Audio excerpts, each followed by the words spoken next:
જેમ જેમ કેન્દ્રીય બજેટ 2024 નજીક આવી રહ્યું છે તેમ તેમ વિવિધ ક્ષેત્રોમાં નોંધપાત્ર નીતિગત ફેરફારો અને નાણાકીય ફાળવણીની અપેક્ષાઓ વધી છે. પૂર્ણ બજેટને લઈને રાજકોટના ચાર્ટર્ડ એકાઉન્ટન્ટ દ્વારા પણ પ્રતિક્રિયા આપવામાં આવી હતી, જેમાં તેઓએ સ્પષ્ટપણે જણાવ્યું હતું કે મધ્યમ વર્ગના લોકોની સાથોસાથ ખેતીવાડી ક્ષેત્રે નાણાં મંત્રાલય દ્વારા અનેકવિધ ફેરફારો કરવામાં આવશે, જેનો મહત્તમ લાભ લોકો લઈ શકશે. તો આવો જોઈએ અબ તકના આ વિશેષ અહેવાલમાં.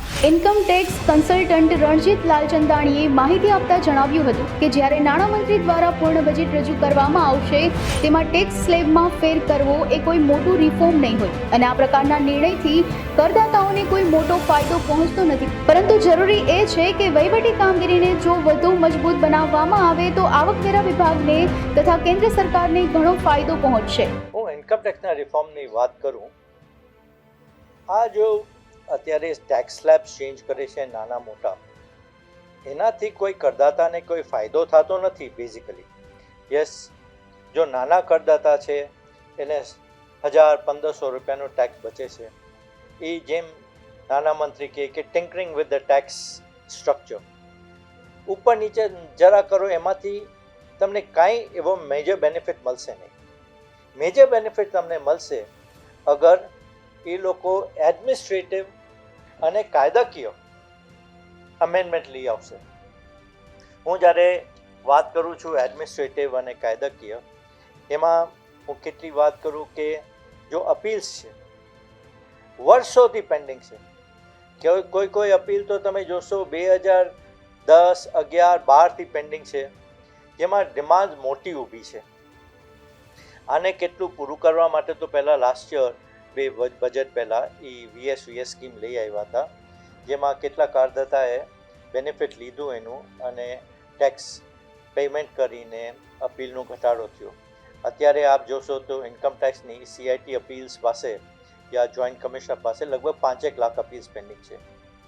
હવે એ અપીલનો ઘટાડો કરવા માટે કાંઈ પ્રોસિજર લઈ આવે. અમને જો સાંભળવા મળ્યું છે કે જો જૂની અપીલ્સ છે 2019 પહેલાં, એ બધી ફિઝિકલ ફોર્મમાં પડી છે. ફિઝિકલ ફોર્મમાં પડી છે એટલે જ્યારે પણ એની નોટિસ આવે છે એ કમિશનર આખી ઇન્ડિયામાં ક્યાં છે અમને ખબર નથી હોતી. તો રાજકોટમાં ઇન્ફોર્મેશન આપવામાં આવે કે આ અપીલ સમજો કલકત્તા છે, તો એની આખા પેપર બુકની ઝેરોક્સ કરીને જો સબમિશન આવ્યા છે એ ઝેરોક્સ કરીને ત્યાં મોકલવી પડે. એમાં આખો મહિનો નીકળી જાય છે, 2 મહિના નીકળી જાય છે. બાય ધ ટાઈમ કમિશનરને એ કેસમાં ઇન્ટરેસ્ટ નથી હોતો, બિકોઝ બીજો અપીલ લઈ લીધી હોય છે. તો એ સ્કીમને આ જો ફેસલેસ સ્કીમ છે ફોર અપીલ્સ, એ જૂના અપીલ્સના માટે કાંઈ કાયદાકીય ચેન્જ લઈ આવવું પડશે જેનાથી એનું ડિસ્પોઝલ થાય. એક પ્રપોઝલ હતી કે જે જ્યુરિસ્ડિક્શનમાં ઓરિજિનલ જ્યુરિસ્ડિક્શનમાં છે ફિઝિકલી ફોર્મ્ડ અપીલ્સ, ફાઇલ્ડ અપીલ્સ, એના માટે એક કમિશનર નિયુક્ત કરવું જોઈએ જો એ અપીલ સાંભળશે. અને નવી અપીલ્સ છે એ બધી ફેસલેસ છે, તો ડિમાન્ડ પૂરી થઈ જશે અને અપીલ્સ આગળ વધવા માંડશે. અત્યારે એકદમ સ્ટેન્ડ સ્ટીલ ઉપર છે. ટેક્સીસ કલેક્ટ કરી લીધા છે, 20% ટેક્સ કલેક્ટ કરી લે છે ગવર્મેન્ટ, પછી કાંઈ આગળ વધતું નથી. 20% પર કેટલા કેસમાં બહુ મોટી રકમ હોય છે. તો એટલે એના માટે કોઈ આ બજેટમાં scheme yeah amendment in the act લઈ આવે વેરેન આ અપીલ જલ્દી સાંભળવામાં આવશે. એક ઈ છે. બીજો મોટો ઇસ્યુ છે CPC અને અસેસિંગ ઓફિસરના વચ્ચે તાલમેલ યા ઇન્ટરલોકિંગ. જો કંઈ CPCને બધાય રાઇટ્સ આપી દીધા છે. ઇન્કમ ટેક્સ ઓફિસર કહે છે કે એના પાસે જાઓ તો મારા પાસે રાઇટ નથી. CPCને લખો તો હવે કે અમે જ્યુરિસ્ડિક્શન એઓને ટ્રાન્સફર કર્યો છે. તો એના માટે કોઈ કાયદાકીય ચેન્જ લઈ આવે જેના માટે ઇન્કમ ટેક્સ ઓફિસર અને CPCને ક્યાં પર કોન્કરન્ટ જ્યુરિસ્ડિક્શન કે બેને જ્યુરિસ્ડિક્શન છે આપવામાં આવે. આ સિર્ફ એક્ટમાં અમેન્ડમેન્ટ થાય તો જ લઈ આવી શકે, નહીં તો નથી આવી શકતું. એના સિવાય જેમ મેં વાત કરી કે એડમિનિસ્ટ્રેટિવ રિફોર્મ્સ બહુ ઇમ્પોર્ટન્ટ, કે જેટલા ઓફિસર્સ છે એના ઉપર there should be some control. Control નથી અત્યારે આપણા પ્રાઇમ મિનિસ્ટરે કીધું છે કે બધી જગ્યાએ બાયોમેટ્રિક આવું થઈ જવું જોઈએ. It's a very good proposal કે બાયોમેટ્રિક થઈ જાય. વી ફાઇન્ડ કે ઓફિસર એની જગ્યા ઉપર હોય. નંબર 1 જેમ આઈટીઓને કાંઈ પણ ઇન્કમટેક્સ ઓફિસર જો જ્યુરિસ્ડિક્શનલ ઓફિસર્સ છે એને બધું ટાઈમ બાઉન્ડ કરવું જોઈએ એક્ટમાં. અત્યારે ટાઈમ બાઉન્ડ નથી. અત્યારે જેમ સેક્શન 154 છે કે રેક્ટિફિકેશન કરો, એને આપ્યા છે 4 વર્ષ.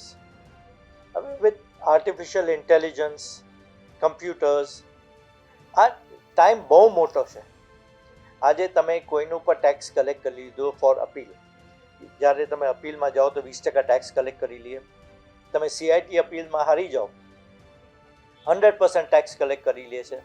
ટ્રાઇબ્યુનલમાં જીતીને આવો, જ્યારે ટ્રાઇબ્યુનલમાં જીતીને આવો તો અપીલ ઇફેક્ટ ઇમિડિયેટલી આપવી જોઈએ. શું કામે 4 વર્ષનો ટાઈમ? અને 4 વર્ષના ટાઈમ પર ઠીક કે તમે 4 વર્ષ માટે જેમ ઓફિસરને પગે લાગો ત્યારે તમને રેક્ટિફિકેશન ઓર્ડર કરી દે, અને રિફંડની તો વાત બહુ દૂર. રિફંડ તો આવતું જ નથી. તમે કમિશનરને લખો, પહેલાં સીપીસીને લખો. તમે અગર સીપી ગ્રામ બનાવ્યું હતું, સીપી ગ્રામને લખતા હતા તો કાંઈ અસર થતી. હવે સીપી ગ્રામને લખો તોય કોઈ નિવારણ નથી આવતું. Matter is at standstill. This can be all brought by the administrative reforms in the budget. બીજા કોઈ તમારે હાઈકોર્ટ યા કોઈ એમાં ચેન્જ નહીં લઈ આવી શકે, બિકોઝ આ કાયદાકીય એ લોકોને પાવર્સ છે. જો નેક્સ્ટ એક આને અંદર વધારે થવું જોઈએ કે જો ઇન્કમટેક્સ ઓફિસર જ્યારે અસેસમેન્ટ કરે અને કેટલા કેસીસમાં 10 કરોડ, 20 કરોડ, 100 કરોડ, બોમ્બેમાં તો 1000 કરોડની વાત કરે છે, ત્યાં એડિશન કરે. અને એ એડિશન જ્યારે સીઆઈટી અપીલ્સ યા ટ્રાઇબ્યુનલ કાઢી નાખે તો એને પૂછવામાં આવવું જોઈએ કે તમે આ એડિશન કર્યું શું કામે? એ કોઈ કરતું નથી. એટલે આપણે કરદાતા જેટલા છે એ લોકો એઝ વી સે they are the Mersey of the officer. એને ઓફિસર સાથે મતભેદ થયો તો એના ખલાસ કરી નાખી શકે છે, એને આખું રાખ બનાવી શકે છે. એના ઉપર આ બજેટમાં કોઈ કંટ્રોલ આવે તો વધારે સારું. અમે ઈચ્છીએ છીએ કે આપણા નાણાકીય મંત્રી એના ઉપર કાંઈ વિચાર કરે અને એડમિનિસ્ટ્રેટિવ રિફોર્મ લઈ આવે. આ નાના મોટા જો ચેન્જીસ લઈ આવશે, અગર આજે 7 લાખ છે એને 7.25 લાખ રૂપિયા કરશે, 7.5 લાખ રૂપિયા કરશે, ફરક પડશે 1000-2000 રૂપિયાનો. એનાથી કોઈ તમને બેનિફિટ નથી મળવાનો. હું એક આપને કહું કે યસ, હેરેસમેન્ટ એસએસસીને લાગે છે, બિકોઝ શું કામે એમનું પર્સનલ એરિયા ડિપાર્ટમેન્ટ ઇન્વેડ કરે છે. હું 40 વર્ષથી પ્રેક્ટિસ કરું છું. હા, 1-2 કિસ્સા થયા હોય, હું ના નથી પાડતો, એ તો બધી જગ્યાએ થયા હોય. પર જ્યારે ઇન્વેસ્ટિગેશન ડિપાર્ટમેન્ટ આવે છે, તમે એના સાથે જો એનું ઇન્વેસ્ટિગેશન કરવાનું છે એના સાથે કોઓપરેટ કરો. મેં હેરેસમેન્ટ ઓછું જોયું છે. તમે અનકોઓપરેટિવ બની જાઓ, તમે હંતાડવાની કોશિશ કરો, ત્યાંથી તમે ભાગી જવાની કોશિશ કરો, તો ડિપાર્ટમેન્ટે પોતાનું સ્ટેપ તો લેવું જ પડે. પણ જ્યાં તમે એના સાથે કોઓપરેટ કરો, એ જો પેપર્સ જોઈ, તમે એને આપો, તમારા બુક્સ જોઈ જાય, તમારા કમ્પ્યુટરનો બેકઅપ લઈ જાય, લોકર્સ ખોલે, સ્ટેટમેન્ટ્સ રેકોર્ડ કરે, મેં કાંઈ એવા પ્રોબ્લેમ જોયા નથી. અને જેને પર મેડિકલ હેલ્પ જોઈએ છે યા કોઈને આરામ કરવું હોય છે, કરવા દે છે. આ એટલીસ્ટ રિસન્ટ ટાઈમમાં મેં નથી જોયું, એ પ્રોબ્લેમ નથી જોયું. Institute of chartered accountant of ઇન્ડિયાના રાજકોટ બ્રાન્ચના ચેરમેન મિતુલ મહેતાએ માહિતી આપતા જણાવ્યું હતું કે હાલ દરેક લોકો કે જે સામાન્ય કરદાતા છે અથવા તો મધ્યમ વર્ગ પરિવારમાંથી આવે છે તેનો એક જ પ્રશ્ન હોય છે કે બજેટમાં તેઓને શું લાભ મળશે. તો બીજી તરફ મધ્યમ વર્ગ અને ઉચ્ચતર મધ્યમ વર્ગના જે ટેક્સ સ્લેબમાં મળતો બેનિફિટ કેમ વધુ થાય અને તે લિમિટને વધારવામાં આવે તેવી અપેક્ષા અને માંગ કરવામાં આવતી હોય છે. બજેટમાં સૌ પ્રથમ તો જોઈએ તો મિડલમેનના પોઈન્ટ ઓફ વ્યૂથી વિચારીએ તો સૌ પ્રથમ કોઈ પણ જેટલા ક્લાયન્ટ્સ આવે છે તો એ બધા પાસે એક જ પ્રશ્ન હોય છે કે ભાઈ શું ફાયદો મળવાનો છે કે શું ફાયદો થશે. તો આ બજેટમાં એવી અપેક્ષા રાખવામાં આવે છે કે જે સરકાર દ્વારા ન્યૂ રિજીમ અને ઓલ્ડ રિજીમ કરવામાં આવ્યું છે અને એમાં ઘણા બધા કન્ફ્યુઝન્સ છે. તો એવું બની શકે કે સરકાર દ્વારા આ રિજીમ જે છે એ કાઢી અને એક સરખું એક જ કરવામાં આવે. બીજું જે છે કે મધ્યમ વર્ગના લોકો કે જે અપર મિડલ ક્લાસ અથવા મિડલ ક્લાસ લોકો છે તો એટીસી કે જે છેલ્લા ઘણા સમયથી બરાબર છે કે જેની મર્યાદા જે છે એ 1.5 લાખ જ રાખવામાં આવેલ છે. તો એવી અપેક્ષા છે સરકાર પાસેથી કે આ બજેટની અંદર એ 1.5 લાખમાંથી વધારી આપવામાં આવે. સાથે સાથે વ્યાજ, હાઉસિંગ લોનનું વ્યાજ બરાબર છે કે જે હાઉસિંગ લોનનું વ્યાજ જે છે એ વ્યાજની પણ લિમિટ 2 લાખ છે. તો 2 લાખને આજે આપણે જ્યારે કન્સિડર કરીએ ને તો જો 20 લાખની લોન હોય તો દર વર્ષે 2 લાખનું વ્યાજ લાગે છે અંદાજિત. તો આ લોન જે છે 20 લાખની, અત્યારે 20 લાખમાં કોઈ પ્રોપર્ટી આવતી જ નથી પ્રથમ તો આ લિમિટ જે 2 લાખની રાખવામાં આવેલ છે ને એ પણ હવે ઘણી બધી જૂની થઈ ગઈ છે અને એ લિમિટને ઘણી બધી વધારવાની અને સુધારવાની જરૂર છે. કારણ કે સામાન્ય મધ્યમ વર્ગીય લોકો પણ જો મકાન કે ફ્લેટ લેવા જાય છે તો 50, 60, 70 લાખ રૂપિયાથી શરૂ થાય છે, જેમાં 2 લાખ રૂપિયાનું વ્યાજ જે છે એ લોકોને કશે રીતે પરવડે એવું નથી ઇન્કમટેક્સ પ્રમાણે જોવા વધારે. ત્રીજી ખાસ વાત એ છે કે સેલેરાઇડ એમ્પ્લોય કે સૌથી વધારે જે છે એ પ્રશ્ન સેલેરાઇડ એમ્પ્લોય તરફથી આવતા હોય છે કે એમને કોઈ પણ જાતની વધારાની છૂટછાટ મળતી નથી હોતી. તો સરકાર આની અંદર કાંઈ છે એ કોઈ સ્પેશિયલ સ્કીમ કરી અને સેલેરાઇડ એમ્પ્લોયીને જે છે કે સરકારે એમના વચનો દ્વારા વાત કરી હતી કે જે ઓનેસ્ટલી ટેક્સ પેયર્સ છે એના માટે એ લોકો કૂણું વર્તન રાખશે. તો એવી જ રીતે જે લોકો સેલેરાઇડ છે એને કોઈ વિશેષ છૂટછાટ આપવામાં આવે એવી અપેક્ષા એક અમારા તરફથી છે. મિતુલભાઈ, આપણે અપેક્ષા જણાવ્યા, અંતિમ પ્રશ્ન, બજેટ ઓવરઓલ કેવું લાગે છે આપને? સ્થિર સરકાર આવી ગઈ છે, જે રીતે સરકાર બની ગઈ છે અને બજેટમાં એવું લાગે છે કે ખેતી અનુલક્ષી આ વખતે જે છે એ સરકાર એને ફોકસ કરવામાં આવશે. જ્યાં સુધી જીએસટીના કલેક્શનના આંકડાઓ દર મહિનાના જોઈએ છીએ તો એ જોતાં એવું લાગે છે કે જીએસટીનું કલેક્શન જે છે એ અત્યારે ઘણું બધું વધી ગયું છે અને સારું એવા પ્રમાણમાં વધી ગયું છે. તો સરકાર ઇનડાયરેક્ટ ટેક્સને બદલે ડાયરેક્ટ ટેક્સને બદલે ઇનડાયરેક્ટ ટેક્સ ઉપર ફોકસ કરી અને ડાયરેક્ટ ટેક્સનું ભારણ ઘટાડવામાં આવે તો એ વધારે સારું રહેશે.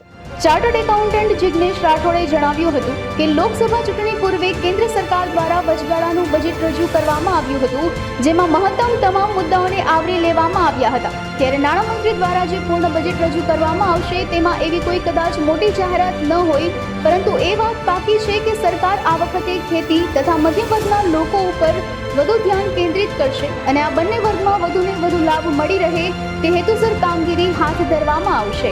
જેમ તમને બધાને ખ્યાલ છે એ રીતે આ વર્ષે ઇલેક્શનનું વર્ષ હતું એટલે જે ફેબ્રુઆરીમાં આવ્યું ત્યારે ઇન્ટ્રીમ બજેટ હતું. પણ તમે સરખી રીતના જો તો ફેબ્રુઆરીમાં પણ સરકારે એવી જ રીતના બજેટ આપ્યું હતું કે બધો સમાવેશ થઈ જાય.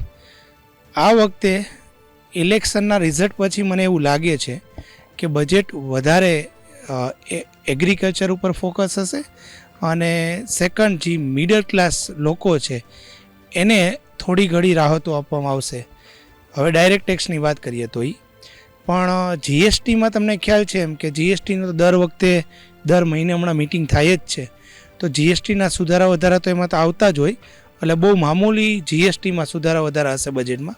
પણ ડાયરેક્ટ ટેક્સ રિલેટેડ ઘણી બધી રાહતો હોઈ શકે, પણ વધારે ફોકસ સરકારનો આ વખતે એગ્રીકલ્ચર પ્લસ મિડલ ક્લાસને વધારે બેનિફિટ આપવાનો રહેશે આ બજેટમાં. તો મને એવું લાગે છે. તમે જે વાત કરી કે જીએસટીના આંકડા દર મહિને બહાર પડે છે, તો ઓન એન એવરેજ 1,80,000 કરોડ જેવી આવક સરકારને થાય છે. જે 2017માં જીએસટી આવ્યું ત્યારે એવો લોકોને પણ અંદાજ નહોતો કે આટલી સારી ઇન્કમ ગવર્મેન્ટને થશે. ઇન્કમ ટેક્સમાં પણ છેલ્લા 3 વર્ષથી 4 વર્ષથી આપણે જોઈએ છીએ તો જે ગવર્મેન્ટનો ટાર્ગેટેડ ટેક્સ કલેક્શન હોય છે એના કરતાં વધારે જ થાય છે. તો એવું બની શકે કે આ વખતેના બજેટમાં એ લોકો વધારે ટેક્સ કલેક્શન કરવા માટે થોડા જે રૂલ્સ અને રેગ્યુલેશનમાં છે એમાં ફેરફાર કરે. બીજી વાત કરું કે ટેક્સેશન સ્ટ્રક્ચરની વાત કરું તો મને એવું પોતાને નથી લાગતું કે બહુ ફેરફાર કરે. એનું રીઝન એક જ છે કે નવી સ્કીમ ને જૂની સ્કીમ બે પેરેલલ ચાલે છે. તો નવી સ્કીમમાં જે એટીસીના બધા બેનિફિટ્સ છે એ નથી અને જૂની સ્કીમમાં બધા બેનિફિટ છે. તમે સરખી રીતના જોવા જાઓ ને તો 7,25,30,000 7.5 લાખ સુધી કોઈ પણ જાતનો ટેક્સ છે જ નહીં નવી સ્કીમમાં જાવ તો ઓલરેડી એટલો બેનિફિટ છે જ. પણ જેને હાઉસિંગ લોન હોય, એટીસીના બધા ડિડક્શન લેવા હોય, મેડિક્લેમના ડિડક્શન લેવા હોય, એ લોકોને એવું બની શકે કે વધારે રાહત આપી શકે સરકાર. બાકી કોઈ મને એવું લાગતું નથી કે સ્ટ્રક્ચરમાં થોડોક ફેરફાર કરે. એવું બની શકે કે લિમિટ થોડીક હજી વધે.